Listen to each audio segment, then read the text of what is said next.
Hello दोस्तों abnormal lung sound और उनकी डिजीज के बारे में हम देखेंगे। कौन सी डिजीज में कौन सी एबनॉर्मल लंग साउंड हमें सुनने को मिलती है। तो हम इसके लिए मेनोमिक्स है। Bro AC fan create pollution toward environment which cause heart failure, bronchitis, pneumonia. So protect from heart failure and pneumonia. मतलब कि एनवायरनमेंट के अंदर जो पोल्यूशन क्रिएट होता है वो फैन और एसी, इससे फैन से आप फैक्ट्री भी ले सकते हो। मैंने फैन इसलिए लिया है ताकि इजी वे में लाइन हमारे बन रही है। ओके, अब इसका जो साउंड है, साउंड का जो मेनोमिक्स है वो है radiation wave separate and prevent from cancer cell and fold cell. तो हम देखते हैं कौन सी आती है। रेडिएशन के आर से हम लेते हैं रोंकाई। रेडिएशन एक नंबर पे आ रहा है और एक नंबर पे ब्रो आ रहा है। रोंकाई में कौन कौन सी आएगी? ब्रो से बी से आएगा ब्रोंकाइटिस और सीओपीडी, ओ से सीओपीडी, एक आ गया निमोनिया।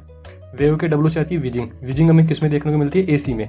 ए से मतलब अस्थमा, सी से मतलब सीओपीडी, लंग्स इन्फेक्शन। ओके, फिर आता है सेपरेट के एस से आता है स्ट्राइडर हमें किस में देखने को मिलता है? फैन क्रिएट के एफ से आता है फॉरेन बॉडी एस्पिरेट, सी से आता है क्रूप, ए से आता है एनाफाइलेक्सिस, ई से आता है एपिग्लोटाइटिस। फिर प्रिवेंट के पी से आता है प्लूरल फ्रिक्शन रिब, जिससे हमें जो हमें देखने को मिलता है पोल्यूशन टुवर्ड एनवायरनमेंट में। ई से प्लूरेसी और पी से निमोनिया, एल से लंग्स कैंसर, टी से टीबी और एनवायरनमेंट के ई से एम्बोलिज्म। फिर आती है कैंसर सेल के सी से आता है कोर्स क्रेकल्स, जो हमें देखने को मिलता है हार्ट फेलियर, ब्रोंकाइटिस और निमोनिया में। ठीक है, सीवियर निमोनिया में। फिर एक आता है फोल्टी सेल के एफ से आता है फाइन क्रेकल्स, जो हमें देखने को मिलती है heart failure, pneumonia, pulmonary fibrosis.